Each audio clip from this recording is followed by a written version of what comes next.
My hands didn't shake in combat. They shook in a hospital hallway when a doctor said, 23. Not bullets, not wounds, just a number that didn't fit the woman I married. Then a nurse leaned close and whispered, 2 men already asked for her ring. I turned toward the security camera and saw the timestamp had been edited. Who edits time inside a hospital? Hit like, subscribe for more betrayal stories, and comment your city or country. I'm Adrian, former Navy SEAL, and I learned the hard way that war doesn't always wait overseas. The hallway outside Trauma 2 smelled like disinfectant and old coffee. The lights buzzed the way cheap motel signs buzz, like they were tired of pretending to be bright. A woman in scrubs, Ruby, stepped out and didn't meet my eyes. That told me everything before she said anything. I'm so sorry, she muttered. I didn't hear the rest at first. My brain grabbed onto small details, like it always did when something was too big to hold. Her badge was flipped backward. Her hands were red, like she'd washed them too many times. And there was a smear of something dark on the side of her shoe. Where is she? I asked. Ruby swallowed. She didn't make it. That sentence hit harder than any blast wave I'd ever felt. In the teams, you train for loss. You think you understand grief. You don't. Not like this. I pushed past Ruby before she could stop me. My shoulder clipped the door frame, but I barely felt it. Inside, the room was quiet in a way that felt wrong. Too clean, too still. Amelia was on the bed. Covered. Not fully, but enough that my mind tried to protect me by pretending she was asleep. I stepped closer and lifted the edge of the sheet with 2 fingers. Just enough to see her face. Her mouth was slightly open, like she'd been trying to say something and ran out of time. My wife didn't look like a headline. She looked like my whole life suddenly turned into a room I wasn't allowed to stay in. I lowered the sheet. I stood there too long. The kind of long where your body forgets how to breathe. Then a voice behind me said, careful and professional, Mr. Adrian? I turned. A man in plain clothes. Hard eyes, calm posture. He held a small notebook like it weighed more than it should. Blake, he said, showing me a badge. I'm with major crimes. Major crimes. Like my wife had become a category. What happened? I asked. Blake glanced toward the sheet like he was counting his words. She was shot. My jaw clenched so hard it hurt. I can see that. He nodded once, like he respected anger as long as it stayed contained. We believe multiple shooters were involved. I felt something cold crawl up my spine. Multiple. Blake's eyes stayed on mine. 8. That's what witnesses say. They took turns. Took turns. That phrase tried to yank my mind somewhere ugly, but I forced it back. I forced it to stay on what mattered. Amelia in a bed. Amelia not coming home. Where? I asked, voice lower now. Where did it happen? Parking lot outside a family clinic. Blake said. Daylight. People everywhere. And still nobody stopped them. Because fear can freeze a crowd faster than any weapon. Blake flipped his notebook open. Did your wife have any enemies? I almost laughed, but it came out like air scraping my throat. She sold houses, Blake. She argued with me about throw pillows. Her enemies were HOA boards. Blake didn't react. Did she ever mention a man named Dominic? My stomach dropped. Because I knew that name. Not personally. Not like a friend. But like a whisper you hear in the wrong places. Dominic wasn't a guy you just mention. Dominic was the kind of name that followed people. The kind that showed up in sealed case files and disappeared again. I stared at Blake. Why are you asking me that? Blake's face stayed neutral. Because Dominic's name came up at the scene. My pulse got loud in my ears. How? He hesitated, just a fraction. Then, a witness heard one of the shooters say it. Like he was giving an order, or being reminded who he worked for. I turned back toward Amelia, and something made my eyes lock onto her left hand under the sheet. Her ring. I couldn't see the small sparkle I'd seen 1,000 times. Washing dishes, holding a coffee mug, reaching for my hand in the dark. I lifted the sheet again and looked. Her ring finger was bare. I froze. My voice came out thin. Where's her wedding ring? Ruby, still hovering near the door, flinched like I'd shouted. She stepped forward, then stopped. Blake looked at Ruby. What did you do with her personal effects? Ruby's eyes got wet. We logged them. Like we always do. Show me, I said. Ruby nodded fast, nervous. She led us to a small counter outside the room where a plastic bag sat with a tag on it. Amelia's purse. Her phone. A few small items. No ring. I stared at the bag like I could force it to appear. Ruby whispered, almost to herself. 2 men came earlier. They said they were with you. My head snapped up. With me? Ruby nodded, wiping her cheek hard. They were polite. One had a haircut like military. They asked if there was a ring. They said you didn't want it sitting in evidence. Blake's posture changed, subtle, but I saw it. His shoulders squared. His pen paused. I kept my voice even, because when a SEAL loses control, people die. And I didn't know who was standing in my storm. What did they look like? I asked. Ruby shook her head. I don't know. One was taller. The other had a jacket with a logo. I didn't recognize it. My hands curled into fists. Did they show ID? Ruby's eyes flicked to Blake. They showed something. I didn't study it. Blake's jaw tightened. Ruby, that's procedure. Ruby looked like she might fold in half from guilt. I'm sorry. They made it sound urgent. Like you were breaking down. I almost told her I was breaking down. But not in the way they wanted. Blake turned to me. Mr. Adrian, has anyone contacted you tonight besides us? I thought about my phone buzzing nonstop on the drive here. Missed calls. Unknown numbers. Voicemails I hadn't listened to yet because my hands were on the wheel and my mind was screaming. I don't know, I said. I haven't checked. Do it now, Blake said. Please. I pulled my phone out. The lock screen showed 12 missed calls. 3 voicemails. 1 text from an unknown number. I opened it. No words. Just a photo. A close-up shot of Amelia's ring sitting on someone's palm. Under the photo, 1 line. You were trained to bury men. Tonight, bury the truth. My throat went dry. My stomach turned like a blade had twisted inside it. Blake leaned in just enough to see. His eyes sharpened. Forward that to me. I didn't move. I couldn't. Because my mind wasn't on the ring anymore. It was on that sentence. You were trained to bury men. That wasn't random. That was someone who knew my history, my unit, my records, my habits. Someone who wanted me to do something stupid and loud so they could call it justice when I ended up dead or in cuffs. I looked up at Ruby. What time did they come? Ruby sniffed. Around 9:12. Blake said, That's interesting. Why? I asked. Blake pointed down the hall toward a security monitor behind a desk. Because the camera footage from that timestamp has a gap. Exactly 7 minutes. My skin went cold again. 7 minutes. Blake nodded slowly. Someone edited hospital footage, Mr. Adrian. That's not a street gang move. That's organized. I stared at Amelia's empty ring finger in my mind, like it was a message carved into bone. Then my phone buzzed again. Unknown number. This time it was a call. I answered without thinking. Who is this? A man's voice came through, low and amused, like he had all the time in the world. Adrian, he said, like we were old friends. You don't know me, but I knew your wife. My blood went hot. Say her name again, and he cut me off. She didn't die because she was innocent. She died because she was useful. I couldn't breathe right. Blake watched my face, reading everything. Who are you? I demanded. The voice chuckled. Let's call me a warning. Dominic doesn't like loose ends. My heart hammered. Dominic didn't shoot her. He's too clean for that. Silence, then, smart. But you're still behind. The line clicked dead. I stood there, phone pressed to my ear, hearing nothing but the buzzing lights and my own pulse. Blake spoke softly. Mr. Adrian, I need you to tell me everything you know about Dominic. I looked back toward the trauma room door, toward the bed where Amelia had turned into evidence. And I realized something that made my knees feel weak. If Dominic was involved, and if someone could walk into a hospital, steal my wife's ring, and erase cameras, then Amelia didn't just get murdered. She got erased.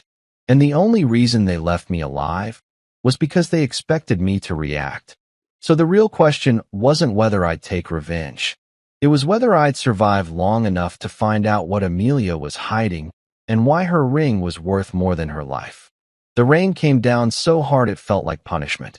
I stood beside Amelia's casket, head bare, uniform drenched, watching the pastor's voice fade under thunder. Everyone wore sorrow like it was a performance. I'd been to funerals before, brothers in arms, flag-folded farewells. But this was theater for strangers. Amelia's mother, Morgan, cried perfectly, quiet tears, folded hands, no smudge out of place. Her father stood beside her, stone-faced, avoiding my eyes. Something about their restraint didn't feel like grief. It felt like guilt dressed in black. I could smell wet grass, mud, and the faint trace of her perfume still clinging to my sleeve. I hadn't slept in 3 days. Every time I closed my eyes, I saw her face the way I found it. Cold, silent, unfinished. Beside me, Blake stayed undercover in plain morning clothes, saying little.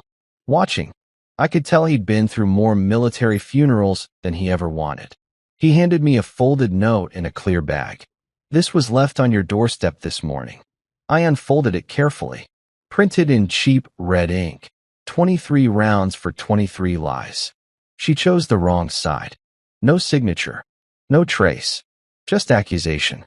I stared at it through the rain until the ink started to run. She chose the wrong side. The words cut deeper than any bullet. That wasn't random. That was personal. Morgan approached me, her heels sinking into the soaked soil. She placed a cold hand on my arm. "Adrian, maybe it's time to stop digging. Please, just let her rest. Let her rest." The same phrase Ruby had whispered outside the trauma room. Word for word. I met her eyes. You don't tell a soldier when to stop digging. We stop when the ground gives us what we came for.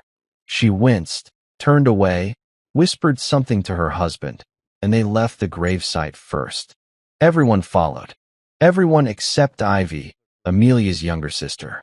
She lingered under a black umbrella, eyes red, cigarette between her shaky fingers. She wasn't crying anymore, just staring at the casket like it had started whispering secrets. When the crowd thinned, she stepped closer. Her voice was soft, trembling. "You think you knew her?" "I did," I said. Ivy gave a sad, tiny laugh. "Then why did she stop coming home to you 5 months ago?" My jaw clenched. "What are you talking about?" "She wasn't staying at open houses or meeting clients, Adrian." Her eyes flicked toward the limo where Morgan waited. "She had another place." I felt the world tilt slightly. "Where?" She hesitated, then pressed something into my hand. A folded scrap of notebook paper, the kind you'd tear out in a hurry. A street name scrawled in smudged ink. "Don't look for her there at night," she whispered. "Someone else still might." Before I could ask more, Ivy turned and walked away fast, umbrella shaking in her hand, like she'd said too much. Blake stepped closer. "What did she tell you?" I hesitated. Then I opened my hand and showed him the paper. He frowned at the address. "That's not a house." "What is it then?" He pocketed his notebook. "It's a motel." The word hit me hard. A cheap, ugly word that didn't belong in the same sentence as Amelia. "Let's check it," I said. Blake glanced toward the funeral tent still fluttering in the wind. "Not tonight. You're not ready." I gave a hollow laugh. "You think I'm going to get readier?" He sighed, rubbing his temple. "You're running on adrenaline and grief. That's when soldiers make mistakes." I leaned in close enough he couldn't look away. Or make history. We left the cemetery in silence. The roads were slick, the kind of slick that erases tire tracks fast. Blake dropped me off near my driveway, then doubled back toward town. I watched his taillights fade into the rain and felt the weight of Amelia's house key in my pocket. The moment I stepped inside, the storm howled harder, wind against window, thunder rolling through the floors like artillery. I sat on the couch and stared at the living room we'd built together. Everything still looked perfect, pillows still fluffed, her scarf folded over the chair arm. Only one thing was wrong.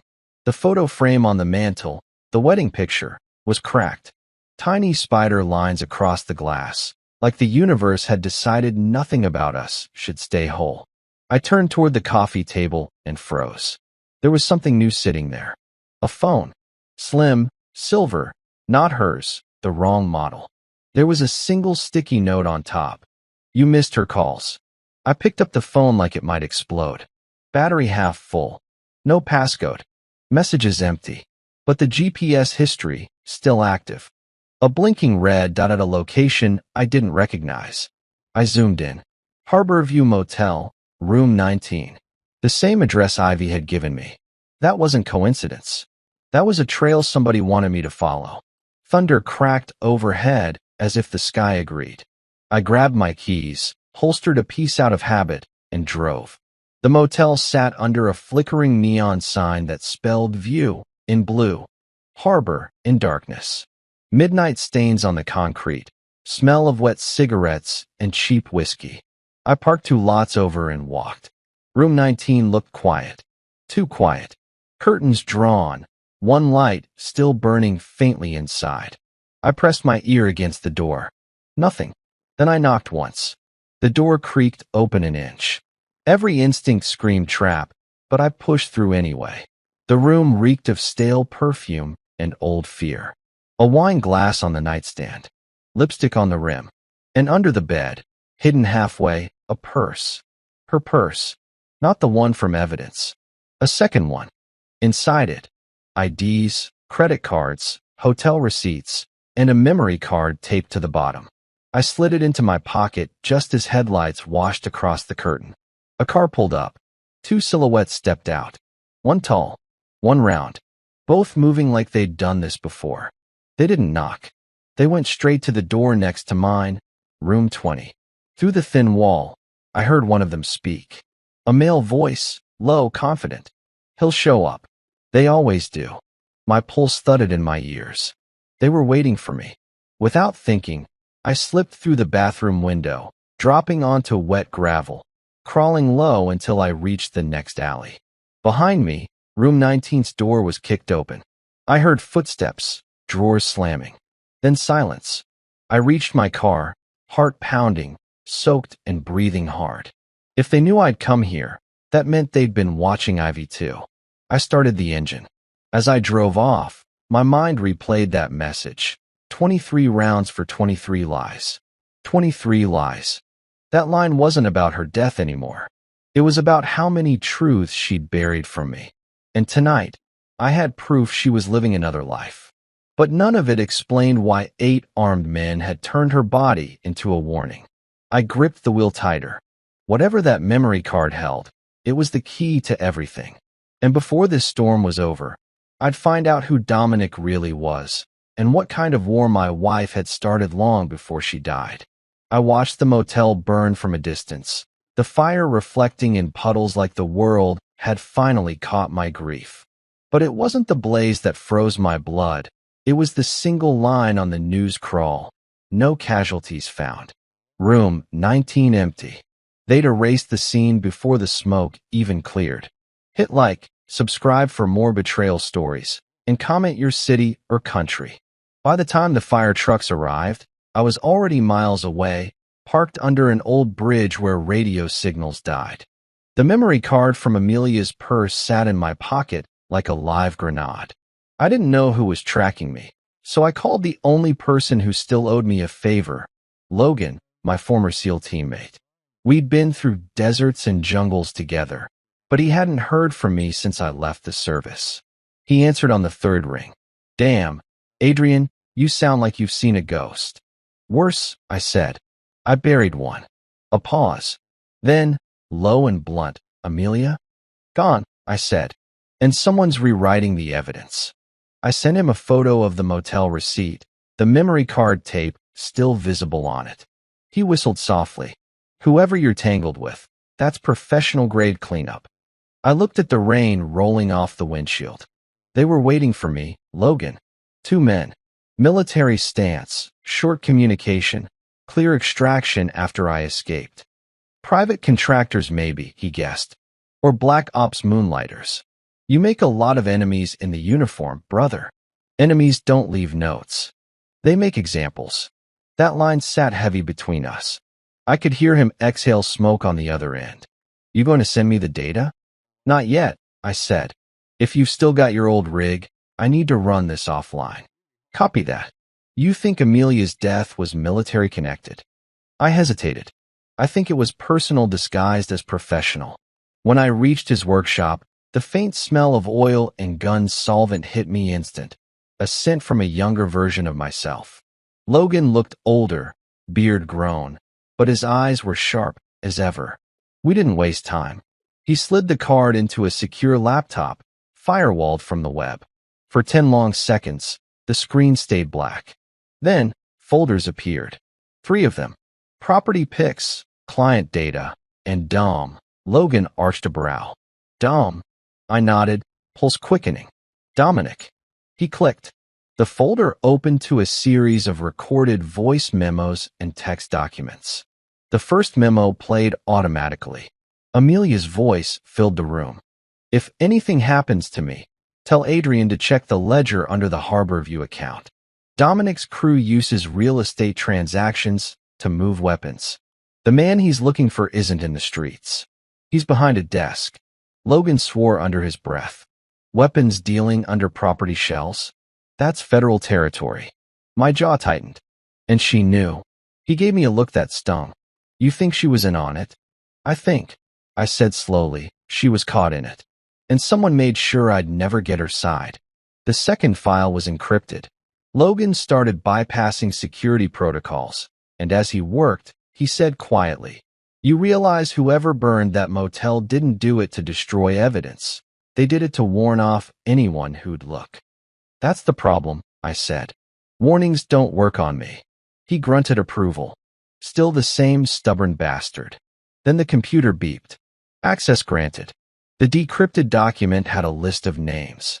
Familiar ones, city officials, security contractors, bankers. And one signature underlined in red, Dominic Hale. Ex-Special Forces, Logan read aloud. Dishonorable discharge, 2016. Suspected trafficking, nothing proven. A chill ran through me. Because I remembered that name from our classified operations overseas. Dominic wasn't just an enemy of the state. He'd been on our side once. I stepped back. He wore the same flag. And now he's building his army at home. Logan looked up. So this is personal. More than personal, I said. He used my wife. The lights dimmed suddenly. A flicker that made both of us freeze. Logan shot me a look and reached for his pistol. Power grid. No, I said quietly. Signal jamming. We both moved fast. He cut the main breaker while I ducked near the window. Outside, a van had stopped half a block away, engine still running, lights out. They found us, Logan whispered. How? He checked his watch. Maybe the file pinged when decrypted. GPS beacon and metadata. I cursed under my breath. They're tracing her phone, not us. It was left active to bait me. We crept into the back room.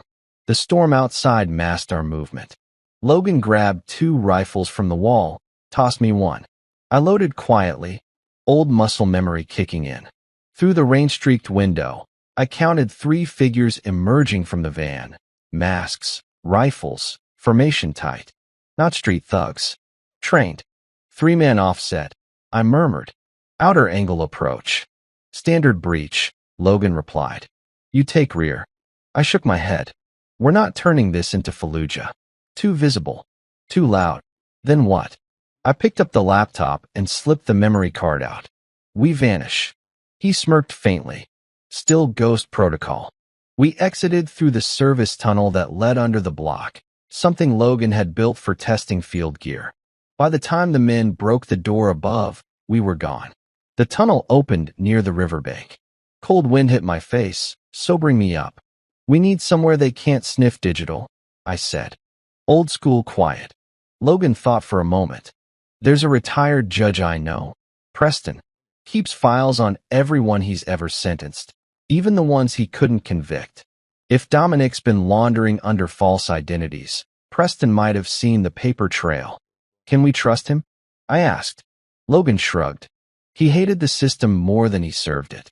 That kind of man doesn't scare easy. I nodded. Set it up. As we moved toward his truck, my phone buzzed again. Unknown number. This time, I answered before thinking. A calm, distorted voice said, "You made her talk. Now you'll make her confess." Then the call ended. No sound. No trace. Logan saw my face. What? They know the file's open. He tightened his grip on the wheel. Then strap in, brother. Because from this point on, you're not hunting anymore. I looked out the window at the endless rain washing through the city's gutters. I know. My reflection in the glass looked nothing like me anymore. Just a soldier with his soul stuck between war and forgiveness. And underneath all that noise, one thought wouldn't die. If Dominic once fought beside us, then someone inside the system was helping him survive. And the truth Amelia died for was still bleeding somewhere under the surface of this city. Next morning, that truth would have a name. And I was done letting ghosts lead the way. I woke up to the sound of my own breathing. Too steady, too calm, like the body hadn't realized the world caught fire last night. Then I saw the reflection in the mirror. Someone had carved a small cross into the fogged glass, with my wife's wedding ring pressed into the edge of it. Logan's safe house was buried 3 stories below an abandoned auto shop. The kind of place cell signals died instantly, and paranoia became comfort. I stood there staring at that ring, wondering who could have gotten inside a locked underground bunker. Logan came in holding black coffee and a local newspaper. "You didn't do that, right?" he asked. I shook my head. The ring was at the hospital. Now it's here. He scanned the room, every muscle tight. Someone's playing proximity warfare, getting close enough to rattle your sense of safety. Classic psychological operations. They're feeding you paranoia. Good, I said quietly, because fear works both ways. He slid the newspaper toward me. Still think this is random? Front page. Federal investigation into illegal contractor group. Linked 2 missing SEAL files. 8 blurred photos underneath. Dominic's name wasn't there, but I recognized one face. Ryder Colton, ex-SEAL, court-martial 2019 for civilian assault, vanished mid-extradition. 8 men, 1 crew. The same number Blake had mentioned outside the ER. Logan blew out a long breath. So this is your 8 members. The ones who took turns. Military discards gone mercenary. I ran my finger down the page, one by one. No way they pulled this off without someone bigger paying the bills. There's your trail, Logan said. Money first. Revenge second. I took the memory card, connected it again, and searched transactions. One ledger popped up, encoded routing numbers bouncing across shell companies. But every transfer led back to a single corporate name, Arkland Group Holdings. Logan frowned. That's a property investment firm in DC, legit on paper. And my wife worked real estate. Exactly. Dominic used her license to clean his money. He killed her when she became evidence. The logic was there. Too clean. Too cold. Something still didn't fit. Then why the performance? I asked. 23 rounds. 8 men. A public spectacle. Fear, Logan said. They want to remind every insider what happens when loyalty breaks. I stared at the ring pressed into the mirror again. Then they're about to see what it looks like when loyalty fights back. That night, I met Blake again. This time in an underground parking lot beneath the courthouse. He looked exhausted, tie loose, gun under jacket. "You sure you want to keep walking into this, Adrian?" he asked. "We're not talking about local street hitters. These guys operate under flags that don't exist." I handed him a small drive. "Check the metadata. Money trail leads to Arkland Group. Pull the registration files." He hesitated. "You know I can't just hack federal listings." "I know you already did before you met me tonight," I said. A ghost of a smile. "Still reading people like you did in debriefs. Old habits." He pocketed the drive and looked over his shoulder. "I'll call you when I get something." "But Adrian," he lowered his voice. "Don't jump the gun. The Bureau's already watching you. Amelia's case isn't your mission anymore." I stepped closer. She was my wife. That's permanent mission status. Blake sighed and walked off. I could tell he was scared, but not of me, of something above both of us. An hour later, back at the safe house, Logan was tracing heat signatures on the nearby street feed. "You got tails," he said. "How many?" "Two cars, rotating turns. Civilian plates, tinted glass. One used to belong to a federal lease." "Which department?" "Justice." That word hit hard. "They're protecting Dominic?" "Maybe," he said. "Or they're on the clock to see what you'll dig up before you get silenced." I sat down, running both hands through my hair. My pulse was steady but cold. He's building something. Data, money, contracts, all hidden under property brokers. Logan typed, fast.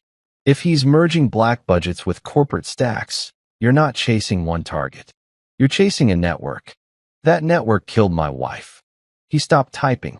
"Then bleeding it dry will get you closer than bullets ever could." We both looked at the map spreading across the screen, dots lighting up like wounds.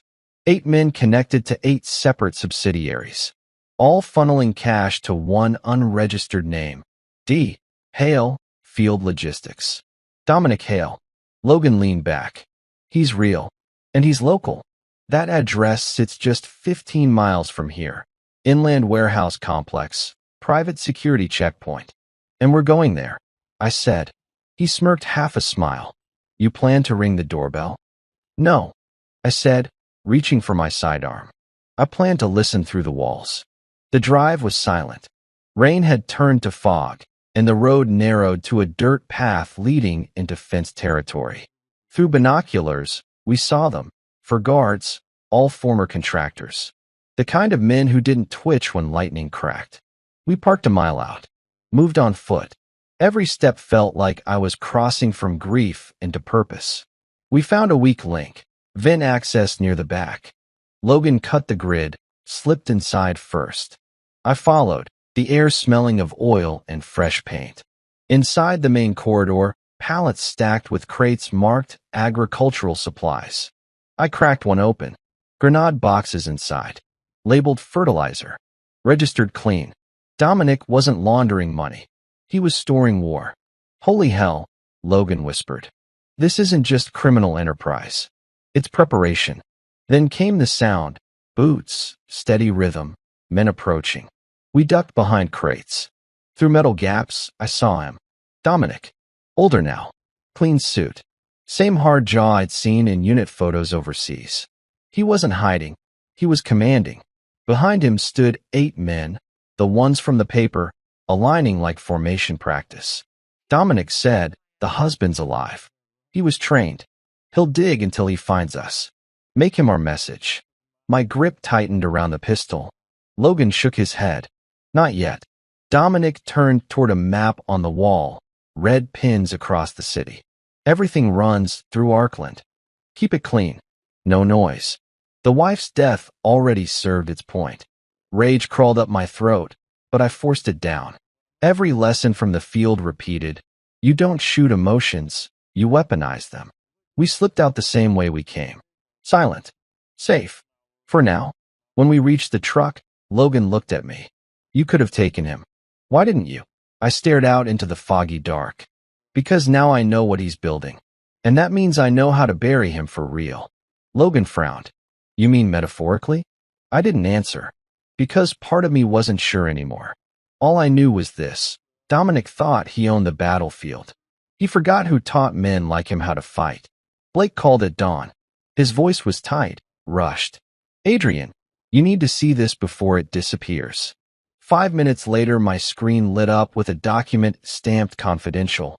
And there it was, Amelia's name, next to Dominic Hale's. Listed under, Emergency Court Statement, filed 2 days before her death. I stared at the document until my vision blurred. The sign-off at the bottom was from Judge Preston, the same man Logan said still kept files on ghosts. Amelia hadn't been hunted randomly. She'd known she was in danger and tried to get legal protection. But from who? Logan stood behind me. If that statement existed, it was sealed. Someone pulled strings to hide it. Then someone in that courthouse is working for Dominic, I said, rifling through the files Blake had sent. Each line made my stomach twist tighter. Amelia had listed a potential threat connected to Arkland Group Holdings, then redacted the last paragraph. Logan frowned. You think she was going to testify? No, I said quietly. She was trying to confess. He looked confused. To what? I didn't answer, because I didn't want to believe my wife might have traded secrets to save me. We drove to Preston's lake house. The man was retired but sharp as cracked glass. He met us at the door holding coffee, wearing an old judge's robe that looked more like armor now. I've been expecting you, he said. Logan tensed immediately. You've been what? Preston smirked faintly. Don't look so suspicious, Sergeant. I saw the surveillance on your truck 2 hours ago. You think they wouldn't follow you here? He turned to me. You must be Adrian. I nodded. You signed my wife's emergency statement. He didn't flinch. I did. And I also watched an order come down to bury it. Bury it, I echoed. He handed me a flash drive. Everything you're looking for is inside this. But you'll wish you never saw it. What's on it? Preston's tone lowered. Your wife wasn't just a realtor. She was an intermediary. She handled property fronts that had Dominic's assets. She planned to turn over the evidence. But before she could, someone realized the seal she married would dig deeper than any Fed. I felt my pulse tighten in my jaw. So they silenced her first. Preston shook his head. Not exactly. She didn't die for what she did. She died for what she refused to finish. My hands went cold. Finish what? He met my eyes. A deal. Dominic wanted her to help transfer identities, fake passports, clean names for men on his payroll. She stalled him. That's when the countdown began. The weight of those words hit like an explosion without sound. She kept this from me, I muttered. All of it. She wanted to protect you, Preston said. From what she'd already done. Before I could respond, Logan's phone buzzed. 3 short vibrations. Our old tactical signal. He looked at the screen, then cursed under his breath. We've been triangulated. 2 SUVs inbound. Preston stepped back. East exit. Boat dock out back. Go now. They won't shoot a retired judge in daylight. I grabbed the flash drive, slipped it into my pocket, and followed Logan out through the back door. By the time we hit the dock, I could see dust rising down the road. Fast, tactical movement. Who gave us away? I asked. Nobody, Logan said grimly. That order had time to travel before it reached your inbox. We pushed off in Preston's small motorboat, cutting across the foggy lake as engines screamed behind us. I didn't look back until the boathouse exploded into flames. We stopped on the far shore, breathing hard. Logan checked the GPS jammer in his bag and smashed it. No more electronics, he muttered. They're tracking hardware signatures. I opened the laptop and inserted the flash drive. 2 folders appeared. Statement audio and photos. Logan crouched beside me. Let's hear it. I pressed play. Static first. Then her voice. If this is being recorded, I need to state clearly. My name is Amelia Hartwell. I'm making this testimony against Dominic Hale and 8 of his men. They use Arkland Group as their cover. What they're doing isn't just money. It's weapons, false IDs, debt trading, people movement. I was their front. God forgive me. Logan looked horrified. She was inside it? They told me it was clean at first. Her voice shook. Until I found out one of the accounts was linked to federal defense funds. I refused to file the last transaction. That's when they sent Ryder to warn me. He said if I tried to run, he'd make it 23 shots. I didn't think he meant literal. The audio cut there. Rain began again, hard and metallic. Neither of us spoke. Every emotion I'd buried since the hospital came rushing back.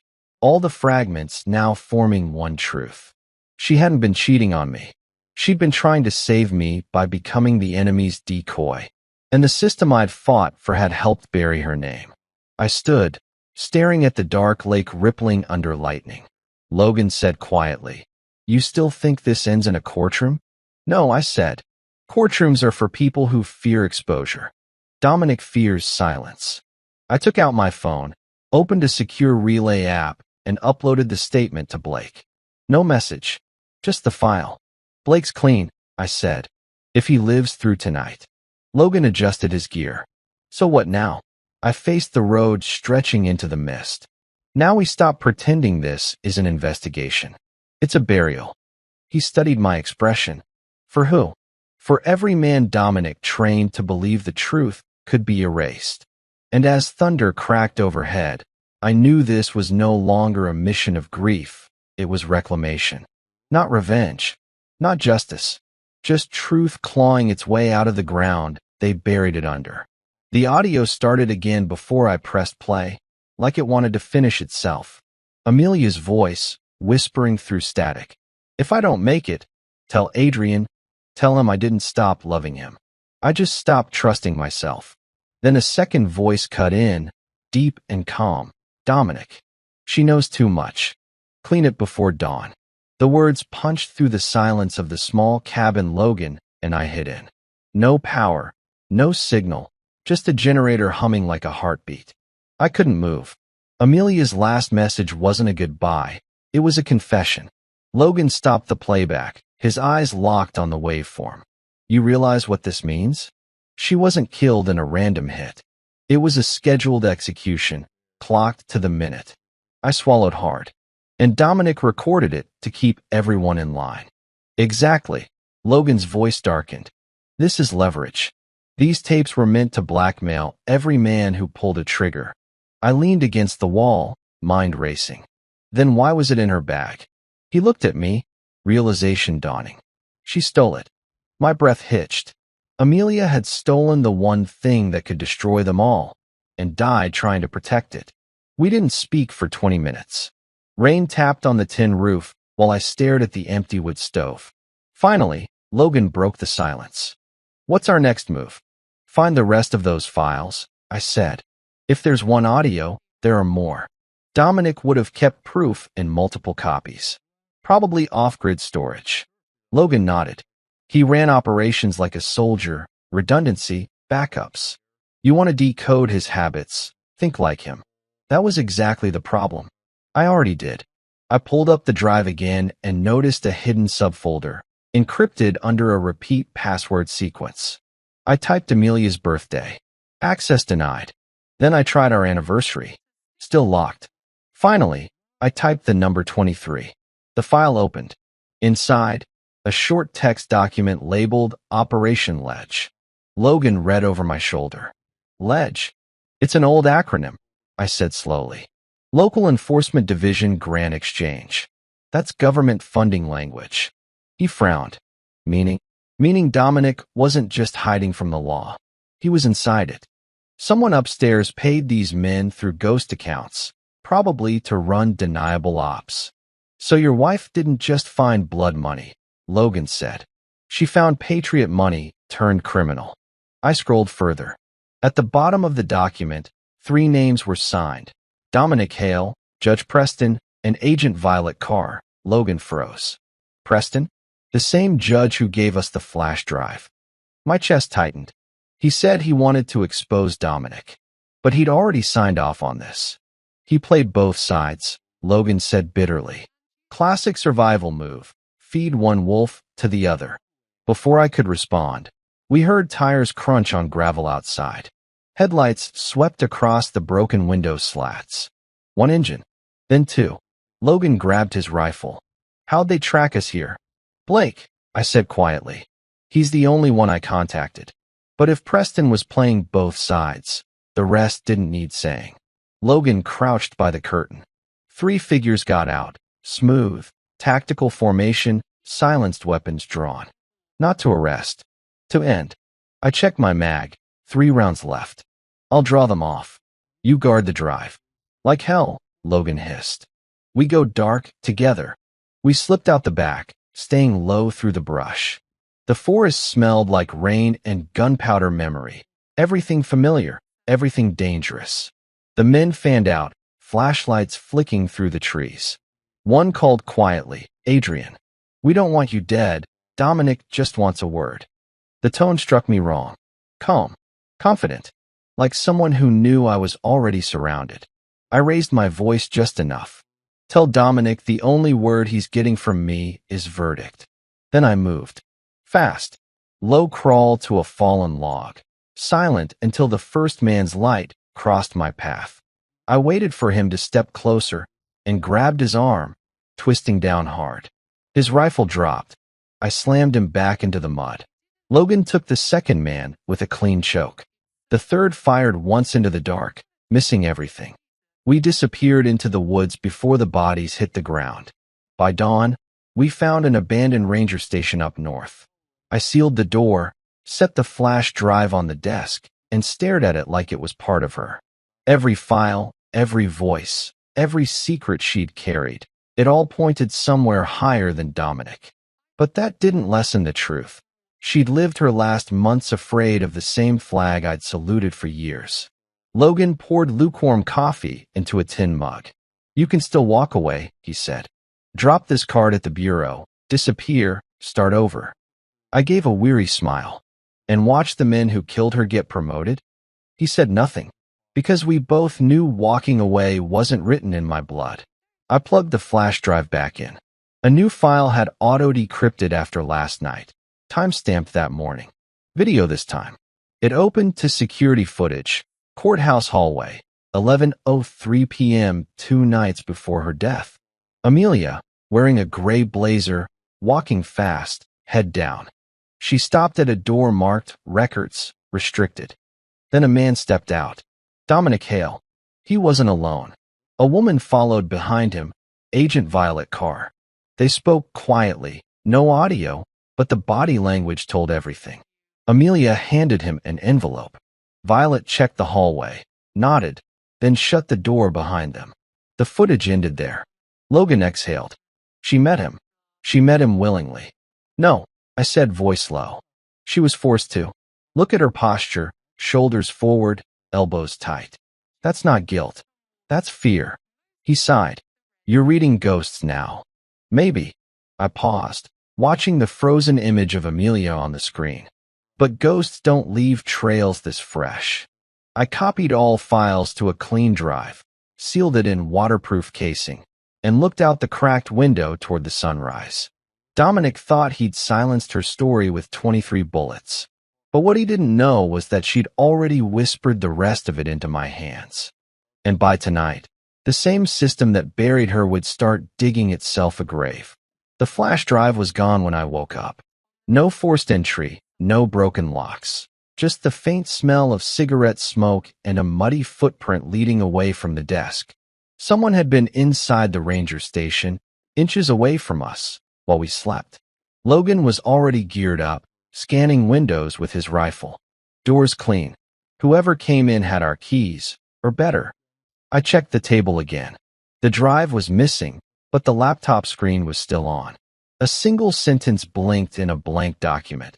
"You can't bury truth that hasn't finished speaking." That wasn't Dominic's style. Too poetic. If this was him, I said, he'd have left a warning, not a riddle. Logan looked tense. So who wrote it? Someone who wants us to keep following the trail. I grabbed my pack and the printed transcripts from Amelia's files. We move again. Locations tied to Arkland. Where was the next office? Industrial district, Logan said. Old warehouses turned business fronts. We hit the road before sunrise. Fog hung low over cracked asphalt. The world quiet except for our engine and my thoughts. Or maybe hers. Amelia had carried all this alone. She'd faced men I'd trained with and never called me once. Maybe she didn't trust me to see her as anything but a traitor.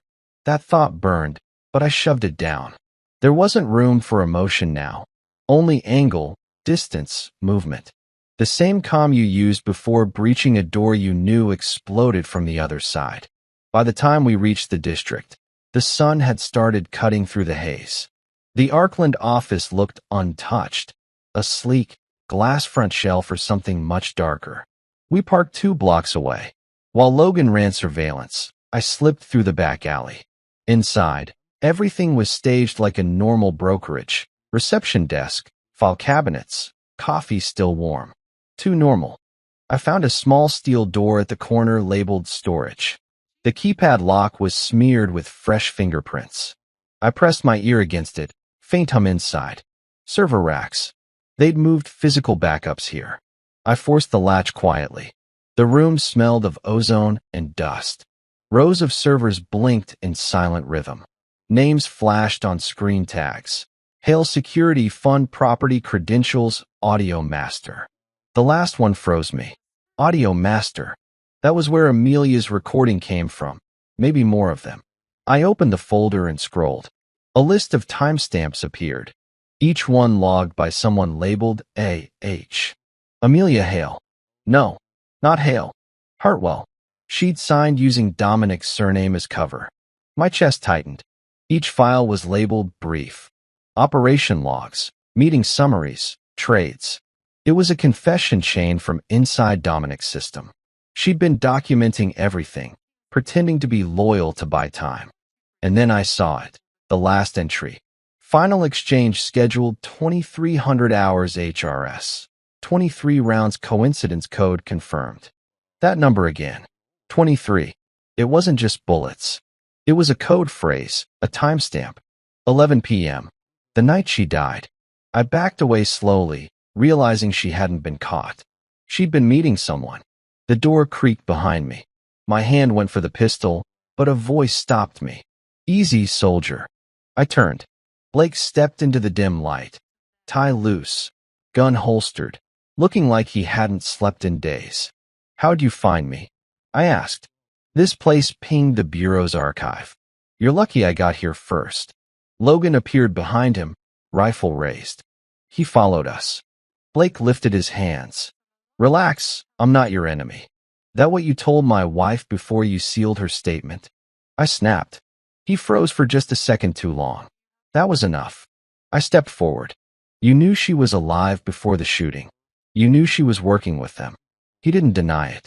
Amelia came to me 3 months before you even knew she was scared. She begged us to protect you. Protect me? From what? From herself? Blake said quietly. She thought Dominic would use her to get to you. You were on the surveillance list. He wanted that SEAL expertise for his own detail. Then why didn't you stop him? Blake's tone hardened.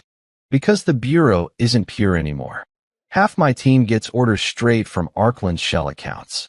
I tried to move your file off-grid, but the leak came from higher. Preston? I asked. He nodded. And someone else, someone I couldn't trace. That sealed statement you saw? It was fake. There was a real one, filed under another name. What name? He met my eyes. Yours. My stomach dropped. Mine. She filed her final testimony under your name, Blake said. Said if anything happened to her, you'd understand where to continue. I looked at the server room around us, at the blinking lights, the hum of power that hid everything. She wanted me to find this place, not for revenge, but for completion. Logan kept his rifle steady. We can't stay here. The minute you turn these machines on, someone got the signal. Blake nodded. Backup's inbound already. They'll torch the evidence again. He slid a drive across the table. Download what you can. I'll buy you 10 minutes.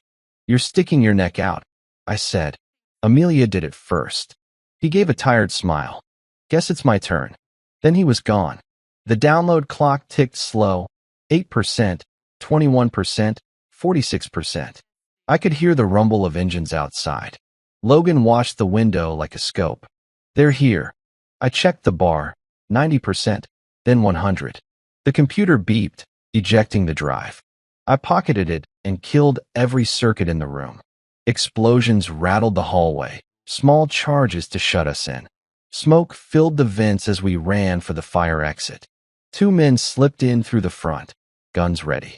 Logan dropped one with a controlled burst, the other ducked behind a pillar. Exit rear, he shouted. We burst into the alley. A black SUV screeched around the corner, 2 agents inside, faces covered. But then, out of nowhere, another car rammed the SUV sideways. It spun, flipped, and landed on its roof. The driver door of the second car opened, and my pulse stalled. Amelia, alive. For the first time in months, I saw her eyes, same calm blue, same fire behind them. Rain ran down her face, washing away the illusion of the dead woman I buried. Logan froze. What the hell? She held up her hand. No time. Get in. We obeyed, because questions could wait when your ghost was shouting orders. As the car roared to life, gunfire cracked behind us. Logan covered our retreat, glass shattering, bullets tracing light through fog. Amelia drove like someone who'd done this before. Tight turns, no hesitation. She spoke while keeping her eyes on the road. Dominic staged my death to finish the deal. He wanted the Bureau to mark me as compromised, so no one would question what he took. I stared. 23 bullets. The morgue report. Fake, she said sharply. Ruby, the nurse you met, she's one of ours. The hospital footage was looped. You let me believe you were dead?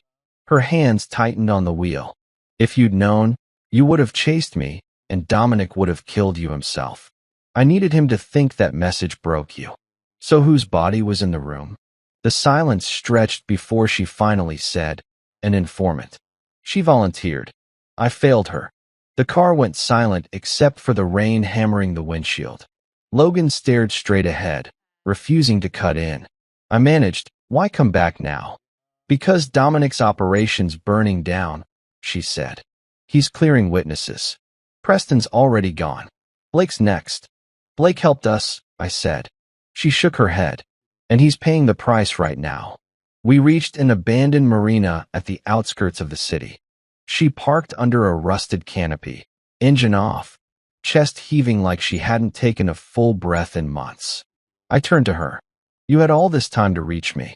Why now? She reached into her jacket and pulled out a blood-stained envelope. Because this was the last piece you needed. The names of everyone tied to Arkland, including Dominic's investor. I tore it open. Inside was a list, and one name stopped me cold. Violet Carr. The agent I thought was helping Amelia was bankrolling Dominic's fake company. Amelia said quietly, Violet was pretending to protect me. She funded my cover and exposure operation, but when I tried to end it, she turned on me. Preston was her cleanup piece. I clenched my fists. So Violet's the real ghost behind all this. Not just her, Amelia said. Arkland's more than one name. It's an entire chain of contracts fed by military outsourcing. Every operation you trained for, someone learned to remake. Dominic just became their middleman. Logan looked between us. So what's the plan? I stared down at the list. Each line represented corrupt power. Names I knew, men I'd served under, soldiers turned brokers. You said they trained to erase ghosts, I told her. We're the ones they failed to bury. Amelia's jaw trembled. She looked like she wanted to say sorry again, but didn't dare. I reached into my pocket, pulled out the ring she'd left in the hospital. You came back for this? She nodded once. And for you. Outside, another explosion echoed in the distance. Far, but close enough to mean the war had already started again. Logan looked out the window. They're clearing every site connected to Arkland. Once they know she's alive, they'll come here too. Then we move first, I said. Where? Logan asked. I looked at Amelia. For the first time since she died, or pretended to, I saw something unbroken in her expression. She knows where Dominic hides when he disappears. Her eyes flicked toward the horizon, fog rolling in. West Ridge, an old training bunker. You won't like it. I holstered my weapon. I don't have to, because this time, it wasn't about liking anything. It was about finishing what both of us started, alone, together, and already halfway to hell. The door to the bunker opened with a hiss. Cold air rolled out, thick with iron and mold, the smell of things buried too long. Then Amelia whispered, he trained here before he disappeared. Everything Dominic ever was started in this place. We stepped inside, flashlights cutting through the dark. The walls were lined with old maps, weapons racks stripped bare, and faded American flags that looked more like warnings than symbols. Every inch of this place screamed ghosts, of soldiers, of missions, of lies. Amelia walked first, like she'd been here before, her movements exact. The sound of our boots echoed down the corridor until it reached a steel door at the end. On its surface, a single phrase, half scratched away, burials aren't endings. Logan moved to breach it, but Amelia stopped him. If we blow this door, you'll trip the oxygen lock. Let me. She slid her hand into a hidden panel and typed a code without hesitation. For beeps, then a slow click. The door opened. Inside, a command room frozen in time. Screens still humming on backup power, files spilled across a long table, and a projector flickering through unfinished briefings, missions, names, surveillance. It looked like Dominic had left in the middle of rewriting history. These files are his insurance, Amelia said. Everything he kept on us, on the Bureau, on the government contracts he corrupted. He didn't delete them. He wanted someone to find them. Logan scanned fast. Dominic's network is burning. He's covering his retreat, but keeping leverage alive. Old spy playbook. Amelia nodded. There's a message buried somewhere in here. He wants to control how the story ends. I walked closer to one file labeled Project Vertex. I clicked it open. It showed maps of global shipping routes overlaid with red lines and code names for operations. Ryder, Preston, Violet, and my own surname. My heart pounded once hard. Why is my name listed here? Amelia came closer, her voice low. Because Dominic needed a symbol. You were proof. Hero turned widower, the soldier betrayed by the world. He wanted to use your grief as narrative power to manipulate public contracts. He was building a story shaped like revenge to sell to investors. I felt a cold burn in my gut. He sold my pain as propaganda? Yes. She looked down, and I helped him build the early platform before I knew what it really was. Logan glanced up. A media op artificial crises. He'd stage events, fund counterstrikes, and monetize the coverage. Genius. Evil, but genius. I stared at Amelia. So all those nights you said you had client meetings, she interrupted softly. I was building his cover identity. Fake human rights fronts, charity shells. I thought it was for protection. I didn't realize I was giving a murderer a mask. For a moment, neither of us breathed. Finally, I said, you should have told me. We could have stopped him together. Her face cracked just slightly, tears glinting under dim light. You would have seen me as part of him. I stepped closer, voice steady. You were. The difference is, you came back. Before either of us could say more, one of the screens flickered. Dominic's face appeared, recorded, smiling faintly, as if he knew we'd end up here. If the bunker's open, his voice said. Then Amelia's finally told the truth, and Adrian's standing beside her. Good. That means you're both ready for what comes next. Amelia whispered. He knew we'd survive. You think this ends with evidence? Dominic's voice continued. It ends with choice. You exposed Arkland. Now they'll hunt both of you as liabilities. Burn these files, and maybe they'll forget your names. Keep them, and you'll start a war you can't control. The video froze on his half-smile. Logan swore under his breath. He's not bluffing. The moment you upload this, everyone involved goes down with him, and they'll take civilians too. Amelia rubbed her temples, whispering, God, he trapped us with morality. My eyes stayed fixed on the screen. If silence was safety, Amelia wouldn't have been shot 23 times. She looked up. So what are you saying? I'm saying the world already let him build his empire in shadows.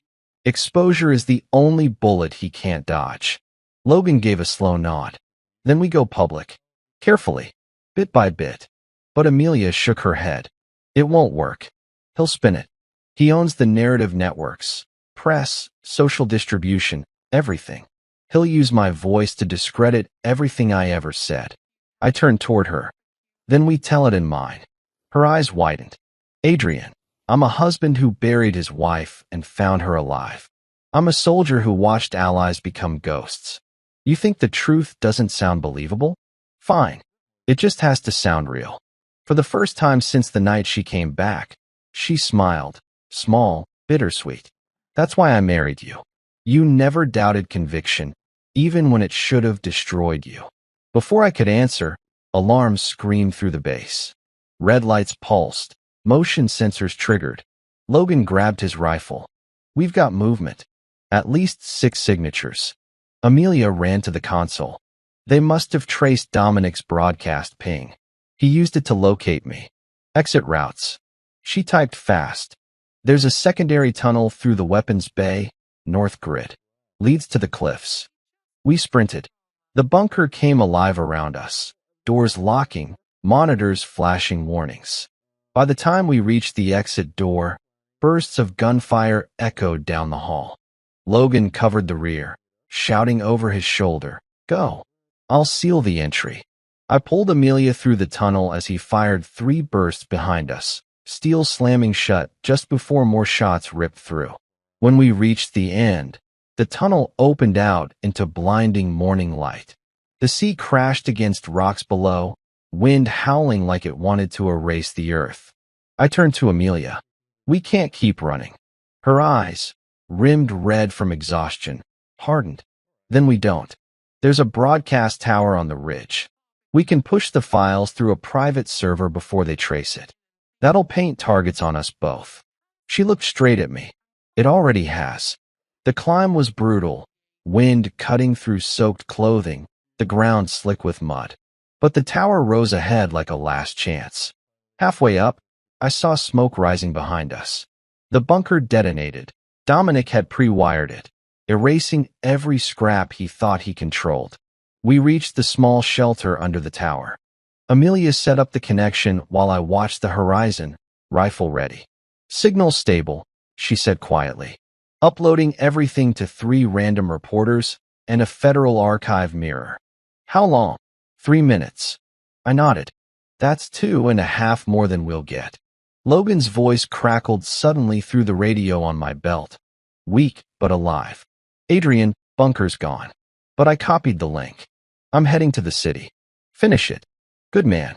Still fighting from ashes. Amelia glanced up. "He made it." "Barely." Then the signal bars started dropping. "Interference," she said. "They're here." Engines already thundered down the ridge. SUVs coated in mud. Black uniforms spilling out like ants. I took position at the edge, firing short bursts to slow their advance. Amelia covered the radio, voice steady. "Come on, 90%. 94. A round snapped past my shoulder, cutting through steel. I ducked as glass shattered above me. "Just finish it," I yelled. "Done," she shouted. Then silence. The laptop let out a soft chime. The upload was complete. I turned just in time to see a figure step out of the smoke. No mask this time. Dominic Hale in a clean gray suit, as if the war belonged to someone else. He looked at Amelia, not me. "You're alive." I should have guessed. Amelia's voice was trembling but defiant. "You built your empire with ghosts. I just came back to haunt you." Dominic smiled faintly. "You think one upload ends this? You think people still want truth? They want comfort, and I sell it better than you ever could." I leveled the rifle. "Then let's see how comfortable you are without your lies." He raised a hand. "If you pull that trigger, you become exactly what I need you to be, a killer chasing ghosts. You lose the story." Amelia stepped forward, blocking my line of fire. "No, Dominic. He's not your weapon anymore." Dominic's jaw tightened. "Then what is he?" She met his gaze. "Your ending." Before he could respond, a helicopter's lights swept across the ridge. News crew, not military. The file upload had triggered its headline. "Arkland exposure, trafficking within defense contracts." Dominic froze. His smirk died. The world had already started judging him, live. He stepped back, fury in his eyes. "You won't survive this, either of you." Amelia said, "Calm now." "We already didn't." He vanished into the smoke as agents swarmed down to arrest whoever remained. Amelia turned toward me, eyes finally soft. "It's over, Adrian." I looked down the hill, where the truth we'd buried was now screaming into the world. "No," I said quietly. "It finally started." And as the sirens approached and the cameras rolled, the only thing left between us was silence, the kind that doesn't break, it breathes. When the trial began, I thought it would feel like victory. But sitting inside that polished courtroom, watching Dominic Hale walk in wearing that same calm smirk, I realized this wasn't a war you fought with bullets. It was a war of patience, and truth was the weapon no one wanted to touch. The prosecution room buzzed with quiet chaos. Reporters whispered. Camera clicks echoed like gunfire. Amelia sat 3 rows behind me under protection detail, hair tied back, face pale under fluorescent light. She wasn't the same woman I married, but neither was I the man who buried her. Judge Morgan entered. Gavel down. Case 4783, United States versus Dominic Hale and affiliates under Arkland Holdings. Dominic stood at the defendant's table, flanked by Violet Carr, the agent who'd been profiting off the whole operation. Her hair was neatly braided, her expression unreadable. When she caught Amelia's eye, she smiled. A slow, venomous smile meant only for her. The prosecutor, Paige Walker, rose first. Mid-30s, sharp tone, the kind of person who smelled blood in paper trails. Your Honor, the state submits recorded testimony from Amelia Hartwell and Adrian Locke, combined evidence gathered under sealed Directive 19A. The defense objected immediately. Illegally obtained. Page raised a brow. The defendant's own voice authorizing 23 shots isn't hearsay, counselor. It's self-incrimination with timestamps. A ripple went through the spectators. Even Dominic's calm cracked for half a second. I saw his jaw shift, like someone had just grazed his armor. Judge Morgan leaned forward. Objection overruled. Proceed. My name was called. I took the stand, felt the full weight of cameras locking onto me. The soldier turned witness. Page began quietly. Mr. Locke, what was your relationship to Amelia Hartwell at the time of her reported death? My wife, I said simply. And you believed she was killed by men under Dominic Hale's command? Yes. Why? Because they left her ring in my kitchen with a message saying I'd buried enough men and to stay quiet. Murmurs spread. People shifted uncomfortably. Death threats didn't sound like fiction anymore. Page kept going. You later discovered evidence tying Arkland Holdings to illegal weapons networks. I nodded. My wife's files contained account trails, same shell companies used to pay veterans off-record for contract killings disguised as logistics work. And Dominic's signature appeared? Yes, alongside agreements signed by Agent Violet Carr. Violet leaned back in her chair, stare fixed on me, lips twitching like she was suppressing laughter. Mr. Locke, Page continued, when you confronted Dominic, what did he tell you? That truth doesn't matter, only narrative. And what did you believe? I looked directly at Dominic. That he was wrong. When Page ended her questioning, the defense rose. Their attorney was slick, expensive, and hollow inside. Mr. Locke, he said, pacing slowly. You're a former SEAL, correct? Yes. 12 years in covert operations. Yes. That would require severe psychological conditioning. Tell me, how many confirmed kills? Page objected, irrelevant. Overruled. The lawyer smiled. Humor me, Mr. Locke. The court deserves to know what kind of man labels others as killers. I stared at him for a long second. Enough to know the difference between justice and arrogance. You have a temper? No, I said. I have memory.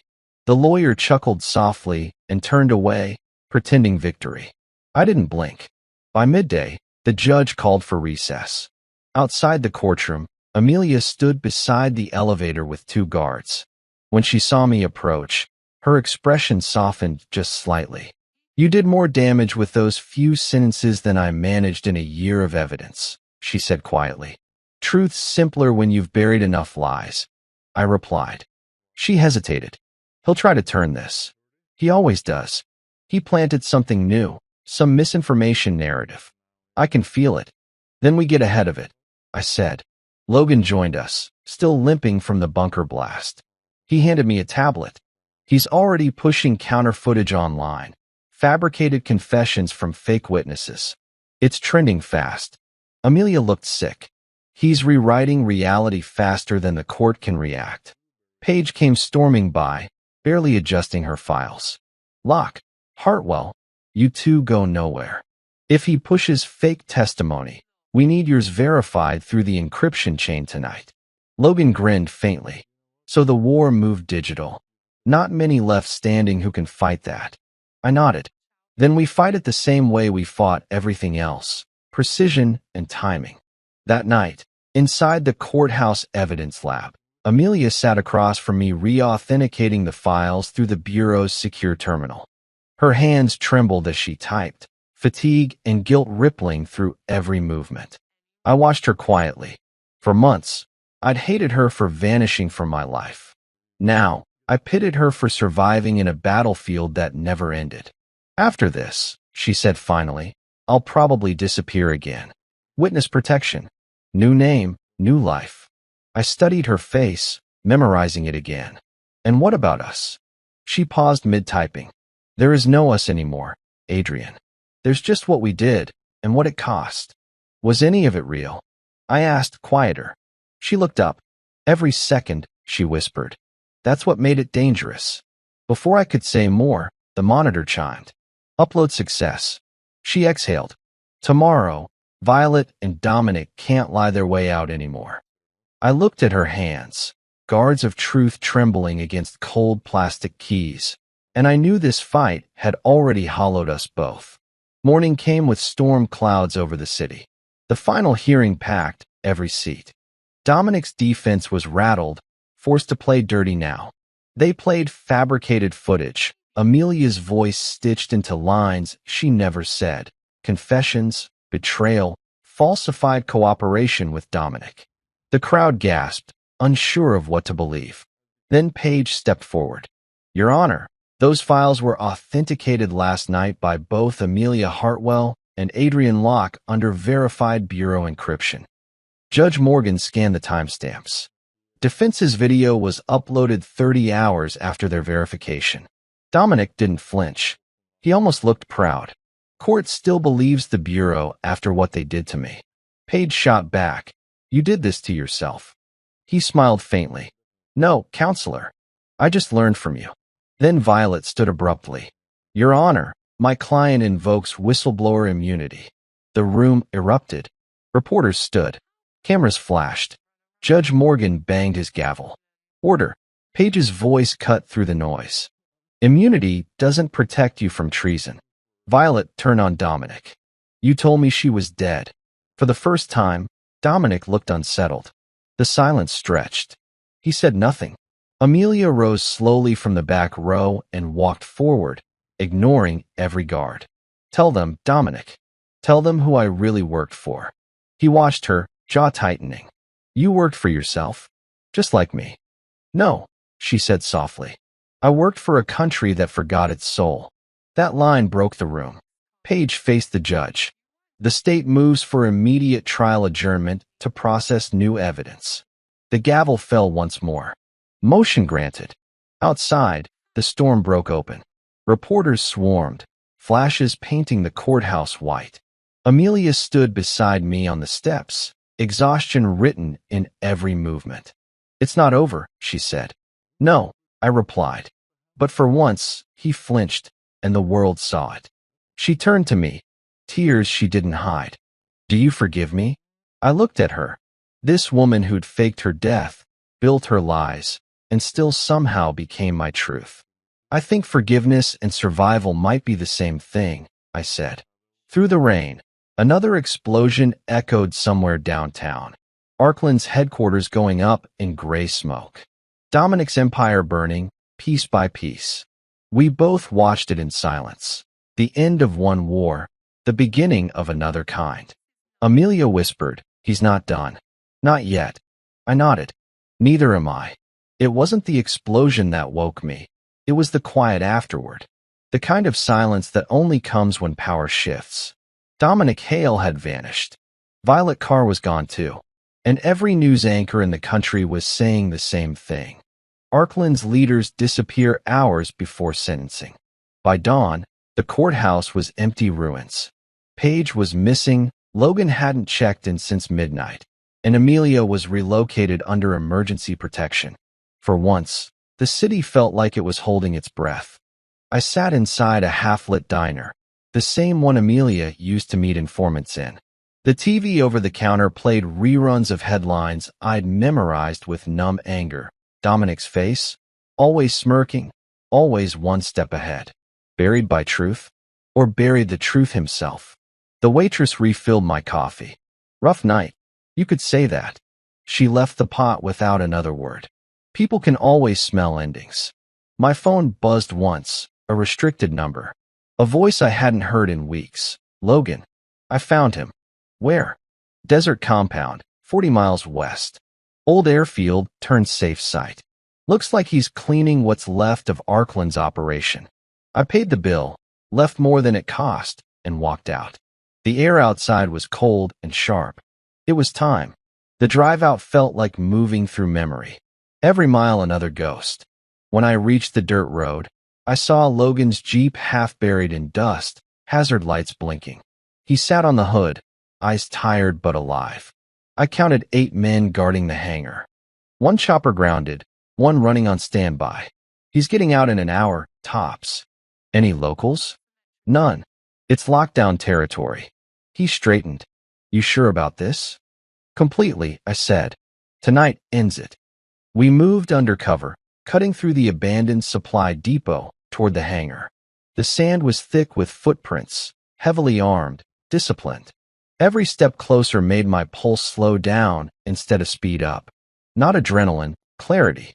Dominic was inside, orchestrating his last play.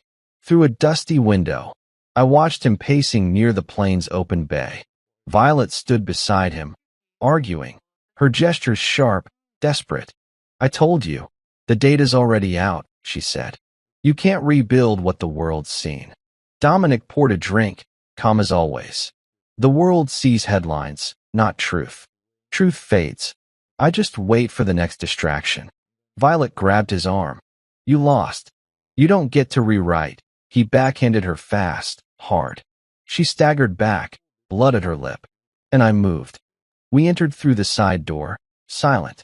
Logan took the 2 guards with quick chokeholds. I stepped out of shadow, weapon raised. Dominic. He smiled before turning. There he is. The ghost of vengeance himself. Hands where I can see them. He didn't move. You won't shoot me here. You really ready to test that? He spread his arms slowly. What happens after you kill me, Adrian? You think it fixes her? You think burying me brings redemption? I took one slow step closer. This isn't redemption. I flicked my gun toward the runway. This is burial. Burial. He laughed, a dry, dead sound. You've already tried burying me, remember?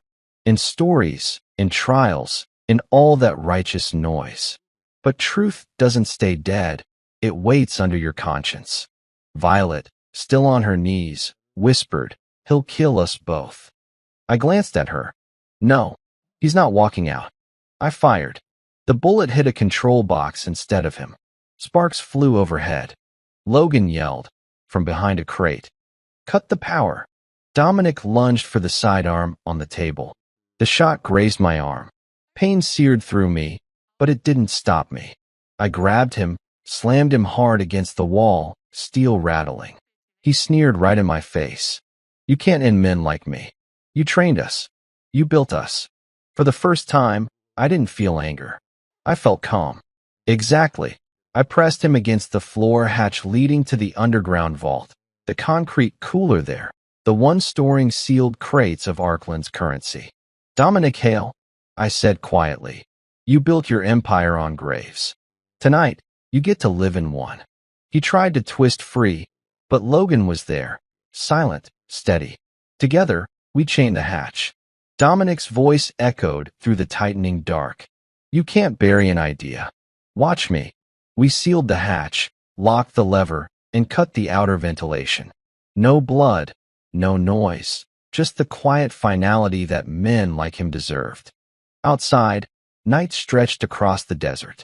Wind carried dust like smoke over forgotten ground. Violet sat on an overturned crate, wrists zip-tied, shaking but alive. You think that makes you better than him? No, I said. It makes me done. Logan lit a flare and tossed it toward the hangar. What now? Let him stay there. Let the world search every corner while he breathes the air he buried inside that bunker. Logan gave me a long look. That's poetic for a seal. I learned from the woman who never stopped talking in code, I said, staring toward the horizon. She taught me silence can scream louder than bullets. He smiled faintly. So what do we call this? I looked at the smoking hangar, orange blending with the stars. Closure. Later that night, I drove back alone. City lights blinked on the horizon like distant flares in the fog. My shirt was still streaked with blood, his and mine. On the seat beside me lay Amelia's wedding ring, polished now, glinting in the faint dashboard light. The world would never know what really happened, that Dominic Hale didn't die in an explosion or a shootout or a trial. He died the same way he killed everyone else, slowly, under silence. When I pulled up to Amelia's new address, she was standing outside, no guards this time, just her and the wind. You did it, she said softly. No, I answered. I finished it. She looked at my arm, the dried blood. Her eyes shimmered under the porch light. So what happens now? Now, I said, placing the ring in her palm. The ghosts stay buried. We stopped digging.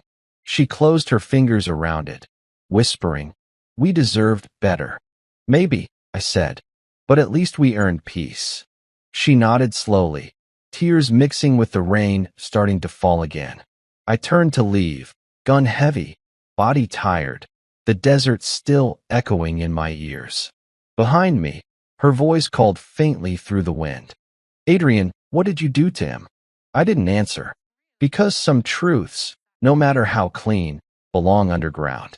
That night, the headlines read, Arkland Empire collapses. Believed death of Dominic Hale unconfirmed. And somewhere beneath the desert sand, I imagined the man choking on his own arrogance, clawing at air that would never come. That was the justice she never asked for. And the burial I promised her the night I said goodbye. Justice doesn't always come with the sound of a gavel or a gunshot. Sometimes it arrives quietly, like a breath you didn't know you were holding, or a silence that finally means peace instead of pain. That's how my war ended, not with vengeance, but with understanding. Months passed after the Arkland collapse. The noise faded, the headlines buried themselves under new scandals, and people moved on, the way they always do. The world forgets names faster than it forgets lies. Dominic Hale, Violet Carr, Amelia Hartwell. All names that once set the earth on fire.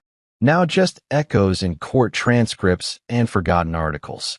I guess the world never cared who built the empire or who burned alive inside it. Only that someone did. But for me, forgetting wasn't the goal. It never was. The goal was to understand how men like Dominic are born and what it takes to make sure they never live again.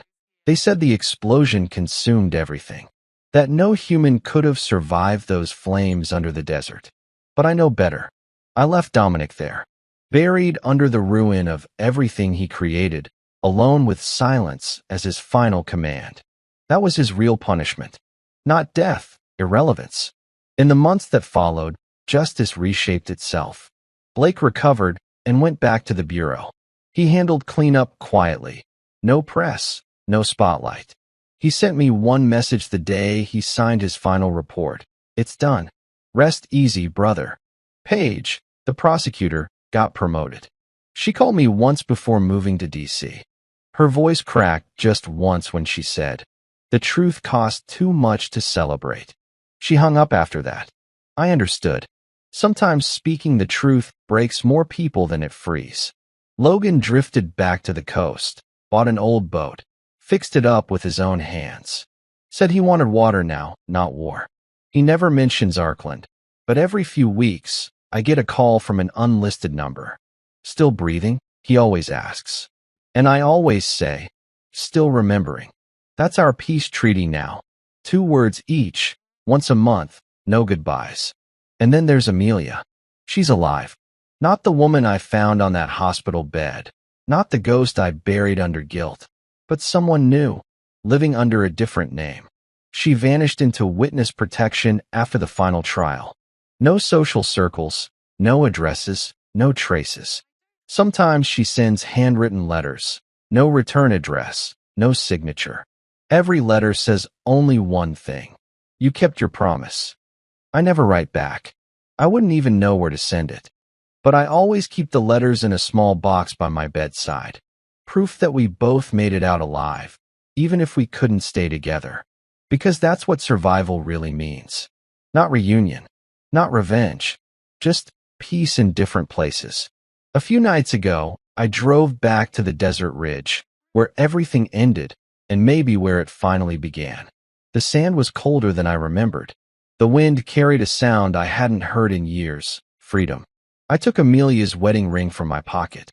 It had lost its shine, edges rough, small scratches catching the dying light. But it was still whole, just like the truth she left behind. I knelt, pressed it into the sand until half of it disappeared, and whispered, "You can rest now." I didn't bury it to forget her. I buried it to let her memory grow roots in something good. Not guilt, not anger, just honesty. As the sun slipped behind the rocks, I realized something that had been waiting all along. Good men don't seek vengeance. They survive it. Because vengeance ends wars. But survival lets you tell the story. I drove away as night swallowed the sky. The only sound was the rustle of wind crossing empty land. Somewhere far behind me, the desert kept its secrets. Somewhere even farther, Amelia was building a life free from graves and ghosts. The radio played a slow, soft tune, nothing special. A news anchor started listing new crises, more corruption, another war, another rising name. It hit me then how endless this world's hunger for darkness is. But that's why stories like ours matter. Not because we stop destruction, but because we remind people that healing still exists. That some scars aren't endings, they're proof that you made it through. I pulled off the road when I saw the horizon stretch out wide and endless. Killed the engine. Sat there, watching dawn climb slowly over dust and concrete. For the first time in years, I smiled. Not because everything was fixed, but because, for once, it didn't have to be. I'd finally let go. A few days later, Paige sent me one last envelope. Inside was a single news clipping with a headline I'll never forget. Arkland Empire officially disbanded. Final assets donated to Veteran Care Program. No credit, no names, no heroes, just quiet justice. I folded the paper, tucked it into my jacket pocket, and walked outside. The air smelled of rain and gasoline, but somehow, it felt clean. That night, I slept a full 8 hours for the first time since Amelia died. No ghosts, no flashbacks, just quiet. That was my miracle. So here I am, finishing this story where it began, in silence.